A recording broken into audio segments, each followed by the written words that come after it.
ซื้อกระแมนซื้อหุ้มผันซื้อลิ้นก็จะเอิญผู้นี้ก็เลยเป็นผู้นี้นะ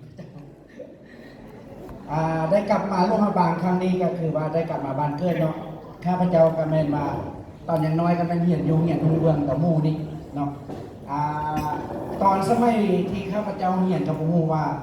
อนาคตเขาสิเฮ็ดอีหยังบ่งูเลยบ่มีผู้ได้มาแล้วก็น้องๆมีโอกาสที่ดีที่สุดที่ทางภาครัฐทางองค์การต่างๆเพื่อให้โอกาสได้มาแลกเปลี่ยนแล้วก็ได้มีพวกเป็นชีวะยังไงเป็นแรงบันดาลใจเนาะพวกข้าพเจ้าเองนี่ก็เป็นเด็กบัดบวชเหียนเขียนอ่านเนาะเขาหันพื้นท่านแล้วเขาดูบ้านเวียงใส่นี่ตะกี้เนาะย่าไปเหียนเจ้าอยู่เวียงเขาก็มีพี่มีน้องให้ยังไงเนาะอันนั้นเป็นข้อจำกัดของคนที่อยู่ชนบทเขาจะเป็นนักธุรกิจเขาเสียจังไงเนาะฉะนั้นให้น้องๆตั้งใจฟังว่าสิ่งที่เมื่อนี้นี่มีผู้หนึ่งที่สำคัญที่สุดแม่นผู้ใดสำคัญที่สุดเมื่อนี้นะแม่นตัวพวกน้องเองเนาะที่เอาตัวเองออกมาจากห้องนอนลุกจากบอนนอนมาฟังมื่อนี้การที่พวกน้องได้ฟังมื่อนี้อาจจะเปลี่ยนชีวิตของพวกน้องที่เลือกจากนี้ไปก็ได้ฉะนั้นต้องตั้งใจฟังโอเคข้าพเจ้าเองแม่นว่าเกี่ยวกับธุรกิจของข้าพเจ้ากับบคอยยักเบาไปทางใดเนาะที่จริงตัวเองก็มีสร้างบริษัทที่หนึ่งก็เป็นบริษัทอสังหาริมทรัพย์ชื่อว่าเรนแอนด์บายฮะบริษัทที่2ก็แม่นบริษัทประเมินมูลค่าทรัพย์สินซึ่งได้ทำหอมจากธนาคารกลางเนาะบริษัทที่3ก็แม่นว่าพวกน้องจะเห็นมาหูเสื้ออยู่นี่เนาะเสื้อโครงลุยไฟบุญเฮาอยู่ไกลกับบอลไทยหงฮั่นเป็นบริษัทที่3ซึ่งเฮาแปลงบจากสิ่งที่เฮามีอยู่เดี๋ยวจักหน่อยสิอธิบายให้แต่ละอันเนาะบัดนี้อยากมาให้พวกน้องฮู้ว่าเฮาเป้าหมายเฮาอันแม่นอย่างไรมื้อนี้นี่อยากให้ฮู้สิ่งเดียวว่าเป้าหมายของชีวิตเฮาแม่นอีหยังก่อนเนาะการค้นพบตัวเองแล้วทุกคนเฮานี่นะจะเสียเวลาอยู่กับการค้นพบตัวเองถ้าค้นพบตัวเองเจอไว้ให้มันโชคดีถ้าบ่ค้นพบตัวเองในพวกเจ้าสิปล่อยให้เวลาเสียไปละบ่ขอทานได้ฉะนั้นมื้อนี้เนาะให้ตื่นโตแล้วก็คิดซะว่าทุกคนมีพลังภายในเนาะศักยภาพภายในแล้วก็จะบอกอยู่2อย่างว่า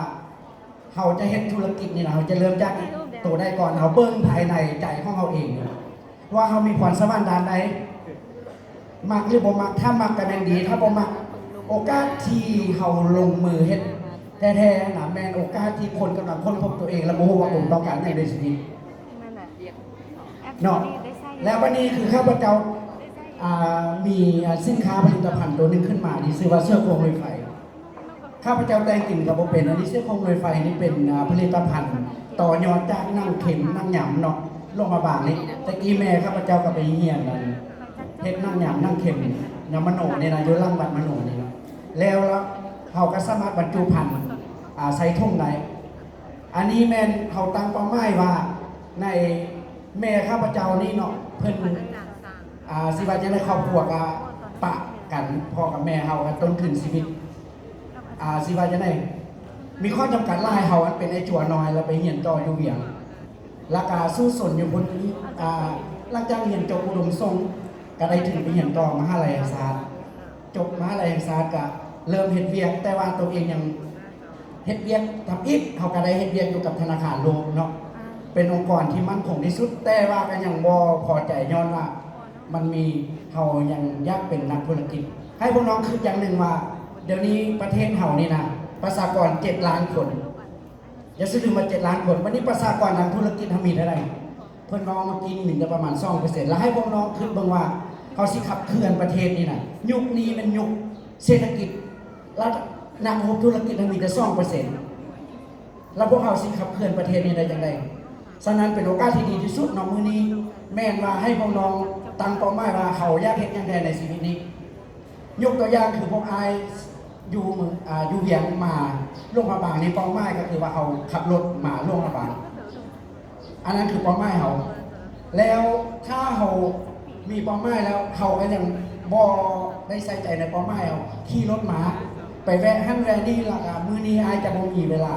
บ่ทันเด็ดขาดว่าจะมาขึ้นอยู่นี่เบาให้พวกเราฟังอันนั้นก็คือเป้าหมายในชีวิตเขาชีวิตมันมีอยู่สองอย่างหนึ่งชีวิตของชีวิตสองมันชีวิตเวียกเหตุงานทำของเขาเนาะการที่จะมีชีวิตที่ดีมันไม่ถึงเขาต้องได้ตอบโจทย์ปัจจัย4ของเขานั่นก็คือว่าเพื่อให้เขามีชีวิตที่ดีขึ้น